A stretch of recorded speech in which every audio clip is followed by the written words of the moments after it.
और कैसे सेना अध्यक्ष और लगातार सभी की निगाहें उस ऑपरेशन पर टिकी हुई थी, ये तस्वीरें वो बयां करती हैं।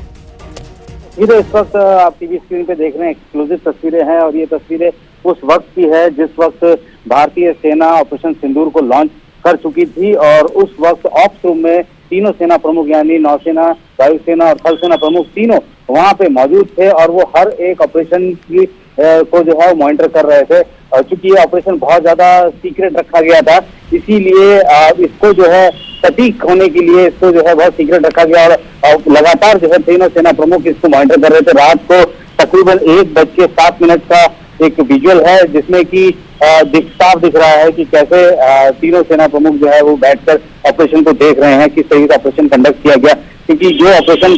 तय किया गया था, जिस तरीके से ऑपरेशन कंडक्ट होना था, उसको मॉनिटरिंग की जा रही थी, हर लेवल पे मॉनिटर किया जा रहा था कि कोई किसी तरीके की कोई ऐसी चूक या इस तरीके कोई ऐसा दिक्कत ना पेश आए। और यही तस्वीरें जो है साफ बयां कर रही है कि किस तरीके से रात भर जो है, क्योंकि कई रातों से जो है वहाँ पे सुरक्षा मंत्रालय में लगातार जो है घेराबंदी बनी हुई थी और जिस वक्त ये ऑपरेशन स्टार्ट किया गया उस वक्त ऑप्स रूम में तीनों सेना प्रमुख मौजूद थे और पूरे 23 मिनट जितनी देर तक ये ऑपरेशन चला तब तक वो उस ऑपरेशन को मॉनिटर करते रहे। और इससे पहले संदीप ये भी जानकारी मिली थी कि प्रधानमंत्री नरेंद्र मोदी भी इस पूरे ऑपरेशन को देख रहे थे, उनकी भी पूरे समय निगाहें इसी ऑपरेशन पर टिकी हुई थी। आपको याद होगा कि रात का वक्त था, लेकिन जानकारी यह भी आई थी कि प्रधानमंत्री भी रात भर जगे, उसके बाद में लगातार दिन भर बैठकें भी जारी हुई। यानी कि ये दिखाता है कि कितनी गंभीरता के साथ में और कितने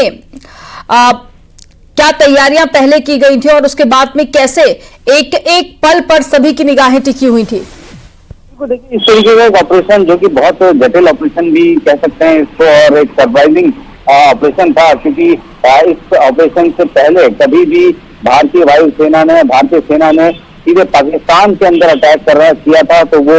1971 में किया था। तो ऐसे में बहुत सारे चीजें ऐसी होती हैं जिनको कि मॉनिटर करना, क्या जो प्लान बनाया गया था, बोर्ड पे जो प्लान बनाया गया था वो किस तरीके से एग्जीक्यूट हो रहा है, इसको मॉनिटर करना बहुत जरूरी था। और जिस तरीके का बोर्ड पे प्लान बनाया गया था, एग्जीक्यूशन भी बिल्कुल सेम वैसे ही किया गया और यही वजह है कि ये सारे जो ऑपरेशन हैं इसको सक्सेसफुली जो है वो कंडक्ट किया गया।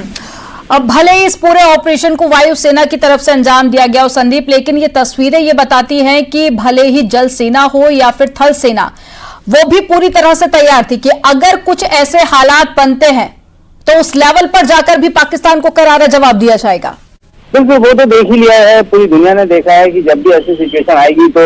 जवाब भारत देगा और पुरजोर तरीके से देगा। ये तीसरा मौका था जब भारत ने पाकिस्तान के आतंकवाद के खिलाफ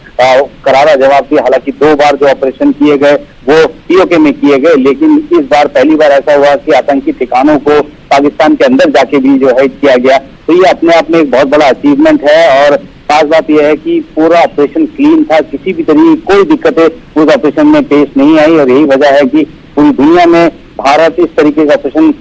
को कंडक्ट करने में जो है अब ये माहिर है कि कभी भी आतंकवाद के खिलाफ कोई भी ऐसा ऑपरेशन होगा तो भारत तो उसके खिलाफ जवाब देगा और पुरजोर तरीके से देगा। और ये ऑपरेशन बेहद खास इसलिए भी था क्योंकि जैसे मैंने पहले बताया कि 1971 में जब जंग हुई थी उस वक्त भारत ने पाकिस्तान के अंदर जो है स्ट्राइक किया था, लेकिन अब तब से लेकर अब तक जितने भी स्ट्राइक हुए हैं वो स्ट्राइक पीओके में किए गए थे, लेकिन ये स्ट्राइक पाकिस्तान में जाके किया गया। तो ये अपने आप में अलग इसका सिग्निफिकेंस है और यही वजह है कि अव्वल दर्जे का ऑपरेशन के तौर पर जो है उसको देखा जा रहा है कि पूरा जो ड्राइंग बोर्ड पर जो कह सकते हैं कि बैठकों में जो तय किया गया था कि हाँ ये ऑपरेशन इसी तरीके से होना है, वो ऑपरेशन सटीक उसी तरीके से अंजाम दिया गया। जी श्री अजीत